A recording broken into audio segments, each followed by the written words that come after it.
Hi everyone, welcome to MS Learn Online. I'm Kate Milliken, your host for the second program in a special three-part series on living well with MS, featuring multi-platinum country music star Clay Walker.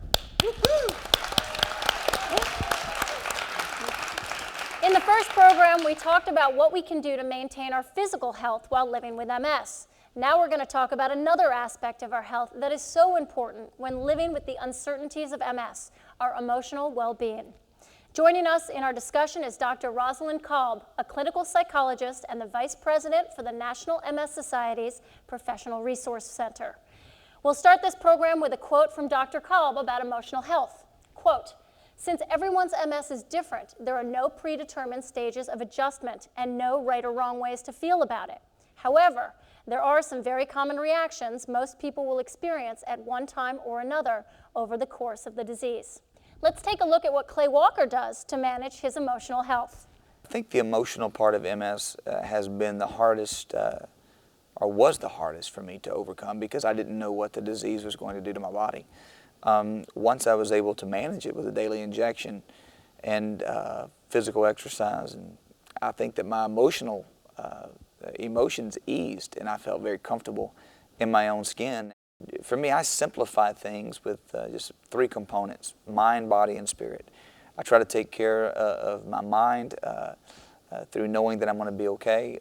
My body, as I said, I try to exercise quite a bit. And for my spirit, you know, I'm a prayerful person and I have a lot of faith. I believe that if you take care of those three components, then the rest of it's just gravy. I would say that my family, like most people, is the most important thing to me. And when I see them smiling and I can go laugh and run and play with them, I don't think they look at me as, you know, Dad has MS or my husband has MS. By taking care of myself, I feel like I'm taking care of my family. And there's no greater feeling than that. So Dr. Kolb, from your experience, what are some common reactions you've had from people who are newly diagnosed? I think the most common one that I've seen is shock and disbelief.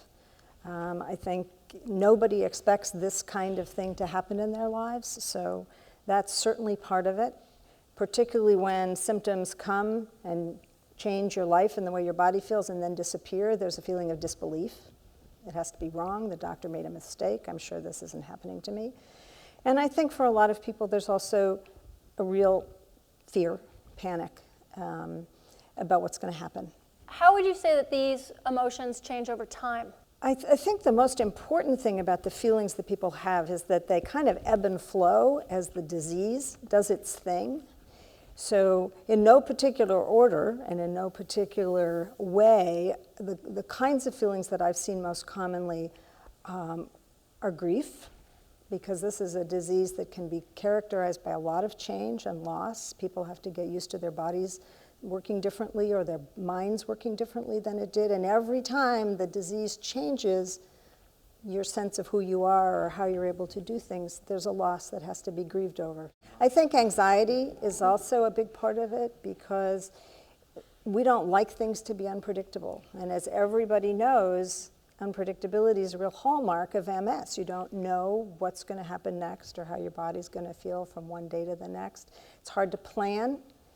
So that kind of anxiety, am I going to get to work today? Am I going to make it to my kid's soccer game? Am I going to make it to the bathroom on time? Those are things that make people feel anxious.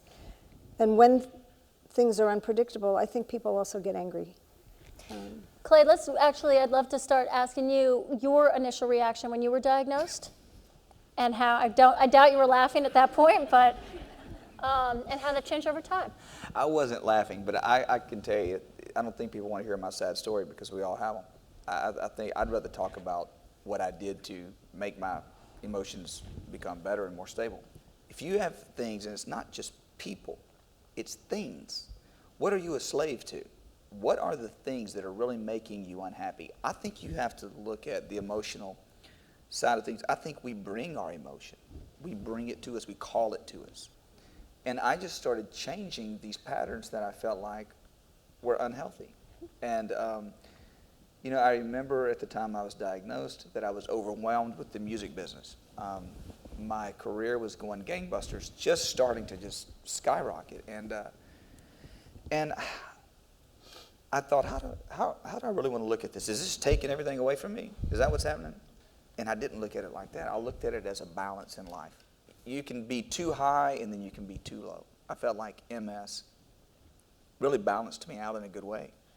I think that in other experiences that people, when they're diagnosed, get really low. So I'd love to ask a question to you, Dr. Kolb, of when does somebody know when they feel really low and depressed that maybe it's outside of the realm of just having a first reaction to a diagnosis and they need to get help?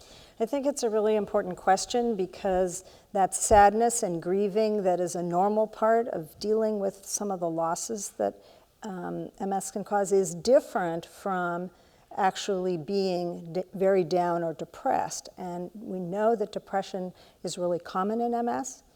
It's part of the disease as well as a reaction to it. So it's important for people to be alert to feeling down every day, all day long, for a couple of weeks, 3 weeks at a time, because that's not just a passing feeling blue. That's a signal that something more important, more serious is going on. And we really encourage people, if they have those down moods that don't lift, they're really down, very cranky, very irritable for days on time, they need to. With Dr. Kolb, and I went into what I call a cave. And I think that reaction is a very natural one and a healthy one. Staying in the cave is what's dangerous. If I can be so brave as to ask Barry, who's sitting in our audience, I know this is off of the script here.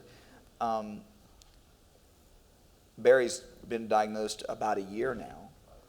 What was your biggest fear when you were diagnosed, and where are you now almost a year later? Is it getting better? Are you still emotionally incapacitated, or how are you with it? I think the biggest thing is like you said, is the unknown. What was your biggest fear when you first heard the words? What was your biggest fear? Obviously, you probably didn't know what the disease even was, but what was your biggest fear during those first few days?